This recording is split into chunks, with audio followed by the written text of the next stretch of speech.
नमस्कार, मैं हूं आचर और आप देख रहे हैं जनतंत्र टीवी। ग्लैम गपशप के आज के एपिसोड में देखिए, कोर्ट से लगा कैरी मिनाटी को तगड़ा झटका, करण जौहर को मिली बड़ी जीत। गोविंदा ने क्यों की करण जौहर को पीटने की बात। टूट गई शिवित और प्रिंस की दोस्ती, द 50 से बाहर आते ही शिवित ने किया अनफॉलो। अजय देवगन की दृश्यम 3 में हुई साउथ के दिग्गज एक्टर की एंट्री। सऊदी फिल्म 7 डॉग्स में दिखे सलमान खान, संजय दत्त। उदित नारायण के खिलाफ एफआईआर दर्ज, पहली पत्नी ने लगाया सिंगर पर गर्भाशय निकलवाने का आरोप। तो चलिए शुरुआत करते हैं टॉप न्यूज से। कैरी मिनाटी उर्फ अजय नागर, जो कि यूट्यूब पर वीडियो बनाते हैं, बहुत फेमस हैं, आप सभी जानते हैं। अब उन्हें कोर्ट से फटकार लगी है कि आप इस तरह की गाली गलौज वाली वीडियो नहीं बना सकते हैं और आपको कंटेंट हटाना होगा। दरअसल पूरा मामला क्या है, चलिए आपको बताते हैं। अब हर कोई सलमान खान की तरह तो नहीं होता कि उस पर कोई रोस्ट वीडियो बनाएगा या उनका मजाक बनाएगा तो वो बिग बॉस में लाएंगे और उसके बाद फटकार लगाएंगे। कुछ लोग कोर्ट भी पहुंच जाते हैं।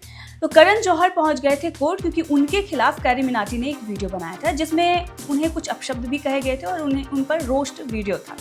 अब इसको लेकर जब वो कोर्ट पहुंचते हैं तो मुंबई के सेशन कोर्ट ने अब ये कहा है अजय नागर उर्फ कैरी मिनाटी को कि आप उस वीडियो को हटा दीजिए और इस तरह का कंटेंट आप नहीं परोस सकते हैं। जो गाली गलौज आपने किया है वो गलत है। तो कोर्ट से कैरी मिनाटी को फटकार लगी है और करण जौहर को एक बड़ी जीत मिली है। जो वो चाहते थे कि उनके खिलाफ जो भी कंटेंट था, जो वो पसंद नहीं कर रहे थे, उनके खिलाफ अपशब्द बोले गए थे या फिर उन्हें रोस्ट किया गया था, वो हटे, तो वो अब हटाया जाएगा। अब इनसाइडर में बात करते हैं गोविंदा की। वैसे गोविंदा की लाइफ को लेकर कई बड़े सवाल खड़े हो रहे थे और अब सभी सवालों का जवाब उन्होंने दिया है। चुन चुन कर जवाब दिया है गोविंदा ने, चाहे वो पत्नी हो या फिर बेटे से रिलेटेड सवाल हो, सबका जवाब दिया है। यहाँ तक उन्होंने करण जौहर को पीटने की भी बात कह दी है। तो क्यों की है, चलिए आपको बताते हैं। दरअसल करण जौहर की एक फिल्म आई थी और अब उस फिल्म को लेकर गोविंदा ने बड़ी बात कह दी है। क्या कहा है उन्होंने, सबसे पहले वो वीडियो आपको दिखाते हैं और फिर बताते हैं कि वो फिल्म कौन सी थी और कब आई थी। सुनिए। तो उसका सब्जेक्ट था कि वो गर्लफ्रेंड के साथ गड़बड़ हो जाती और वाइफ और हस्बैंड की भगदड़ हो जाती, फिर वाइफ हस्बैंड पे शक करने लगती है, हस्बैंड वाइफ पे हो जाती है। तो ये पर्सनल लाइफ के अंदर कभी कभी ना सबकी स्टोरी घुसेड़ने का प्रयास करते हैं लोग।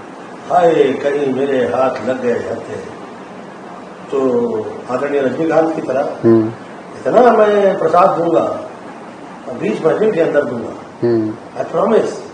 तो सुना आपने गोविंदा को। गोविंदा ने कहा कि मेरा नाम गोविंदा, इस तरह की फिल्म करण जौहर ने बनाई थी और मेरा नाम इस्तेमाल करके और मेरी गलत स्टोरी दिखाने की कोशिश की गई थी। ये लोग ऐसे ही लोगों को बदनाम करते हैं। तो चलिए आपको बताते हैं कि वो कौन सी फिल्म थी और कब आई थी। दरअसल 2022 में गोविंदा मेरा नाम ये फिल्म आई थी जिसे शशांक खेतान ने डायरेक्ट किया था और करण जौहर ने प्रोड्यूस किया था। अब इस पर गोविंदा ने सीधे चेतावनी दे दी है कि अगर कहीं मिलेंगे तो उनकी पिटाई करूंगा।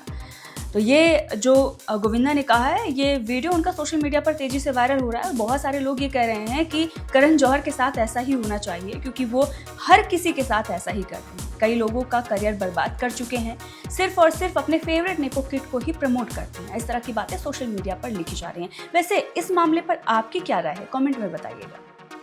अब बात करते हैं रियलिटी शो द 50 की। द 50 में आगे क्या हो रहा है, इसको लेकर हर कोई उत्सुक है, जानना चाह रहा है कि हुआ क्या है। तो आपको बता दें कि निकी तंबोली को बाहर कर दिया गया है, ऐसी खबर आ रही है। और इसी के साथ एक और बड़ी खबर आ रही है। खबर है प्रिंस और शिवित से जुड़ी हुई। जी हाँ, बताया जा रहा है कि प्रिंस की वजह से शिवित शो से बाहर हो गए हैं।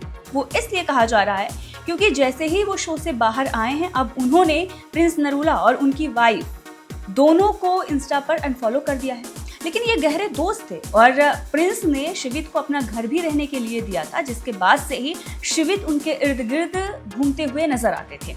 जब एल्विश और प्रिंस का मामला हुआ था उस वक्त भी शिवित प्रिंस के साथ खड़े थे। लेकिन अब जब शो में गए थे, शिवित के बदले बदले सुर नजर आ रहे थे। वो कहीं ना कहीं एल्विश को सपोर्ट करते हुए नजर आ रहे थे। जब मैक्सटन बोल रहे थे उस वक्त भी उन्होंने एल्विश को सपोर्ट किया था। लेकिन उसके बाद जब हाथापाई हुई उस वक्त भी प्रिंस ने शिवित को बचाया था। लेकिन अब बताया जा रहा है कि शिवित बाहर हो गए हैं और बाहर आने का कारण प्रिंस बने हैं। इसीलिए बाहर आते ही उन्होंने एक पोस्ट भी किया है और पोस्ट करते हुए इशारों में ये बताया है कि जो धोखा देते हैं वो दोस्त ही होते हैं, वो दुश्मनों से नहीं मिलता है। तो इस तरह का पोस्ट किया है और अनफॉलो कर दिया है। तो लोग ये कह रहे हैं कि प्रिंस की वजह से वो बाहर हुए और इसीलिए उन्होंने अनफॉलो किया है, दोस्ती तोड़ दी है। पति पत्नी दोनों को अनफॉलो कर दिया है।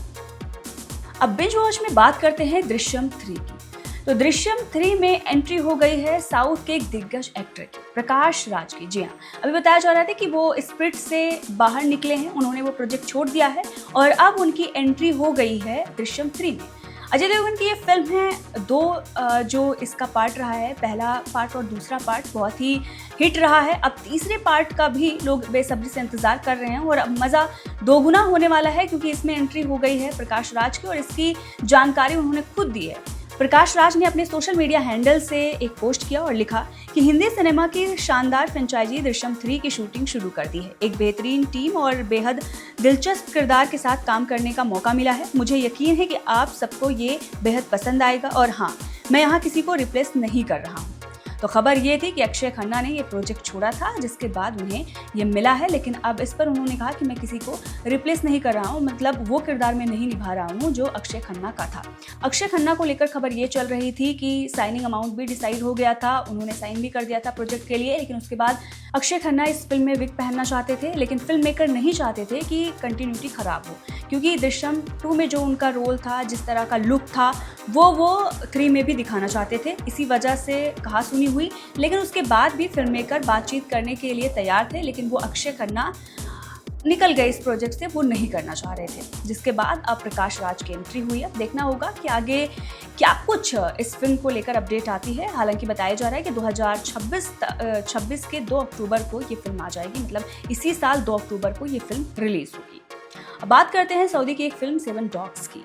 इसका ट्रेलर आ गया है और ट्रेलर देखने के बाद अब इंडिया में भी लोग इस फिल्म को देखने के लिए उत्सुक हैं और वजह सिर्फ और सिर्फ सलमान खान और संजय दत्त। जी हाँ, ट्रेलर में संजय दत्त और सलमान खान नजर आए। सलमान खान कुछ वहाँ पर फनी अंदाज में रिएक्शन देते हुए नजर आ रहे हैं ट्रेलर में और बताया जा रहा है कि दोनों ने कैमियो किया है इस फिल्म में और ये फिल्म अब इंडिया में भी लोग देखने के लिए बेसब्री से इस फिल्म का इंतजार कर रहे हैं और ये कह रहे हैं कि यहाँ सिर्फ और सिर्फ मैं संजय दत्त या फिर सलमान खान के लिए आया हूँ। इस तरह का रिएक्शन सोशल मीडिया पर आ रहा है। देखना होगा कि इस फिल्म के आने के बाद क्या कुछ किरदार इन दोनों का रहता है, लेकिन अभी बताया जा रहा है कि बेहद दिलचस्प कैमियो दोनों ने किया है। बॉलीवुड के सिंगर उदित नारायण को लेकर एक नई कंट्रोवर्सी सामने आई है। दरअसल उनके खिलाफ एफआईआर हुई है और ये एफआईआर किसी और ने नहीं करवाई है बल्कि उनकी ही पहली पत्नी रंजना ने करवाई है। बताया जा रहा है कि उनकी पहली पत्नी रंजना नारायण ने उन पर और उनके भाइयों पर यानी कि संजय कुमार झा, ललित नारायण झा और उनकी दूसरी बीवी दीपा नारायण पर मंगलवार यानी कि 10 फरवरी को महिला थाने में शिकायत दर्ज कराई है। उनका आरोप है कि इन लोगों ने उनका यूट्रस यानी गर्भाशय बिना बताए निकलवाया है। सिंगर की पहली पत्नी रंजना नारायण अपने वकील करुणाकांत झा के साथ थाने पहुंची थी। उन्होंने वहां बताया कि वो सुपौल जिले की रहने वाली हैं और उनके पिता का नाम चंद्रकांत झा है। उदित नारायण से उनकी शादी 7 दिसंबर 1984 को हिंदू रीति रिवाजों के साथ हुई थी। फिर उनके पति सिंगिंग में करियर बनाने के लिए मुंबई चले आए और इसी दौरान खबर आई कि उन्होंने दूसरी शादी कर ली है जिनका नाम दीपा है। रंजना ने आरोप लगाया है कि 1996 में उदित नारायण अपने भाइयों के साथ उन्हें दिल्ली के अस्पताल लेकर गए जहां उनका गर्भाशय निकलवा दिया गया। वहां पर दीपा भी मौजूद थी, लेकिन किसी ने कुछ नहीं कहा और इस बात की जानकारी उन्हें नहीं दी। उनके साथ ऐसा कुछ हो रहा है। उनके मुताबिक जब वो 2006 में मुंबई आई तो पति और दूसरी पत्नी ने उन्हें गाली दी और घर में घुसने नहीं दिया। बताया जा रहा है कि वो अपने पति के साथ रहना चाहती हैं, लेकिन उनके पति उन्हें नहीं रखना चाहते हैं। हालांकि उन्हें गुजारा भत्ता भी मिल रहा है, उसके बाद भी उन्होंने ये केस किया है और इस पर उदित नारायण की तरफ से बताया जा रहा है कि वो सिर्फ और सिर्फ पैसे ऐंठने के लिए ये सब आरोप उन पर लगा रही हैं। ये आरोप निराधार है, लेकिन देखना होगा कि आगे जांच में क्या कुछ निकलकर सामने आता है। हालांकि उनकी पहली पत्नी ने जो आरोप लगाए हैं वो बहुत ही गंभीर है। तो देखते रहिए जनतंत्र टीवी में आंचल। शुक्रिया।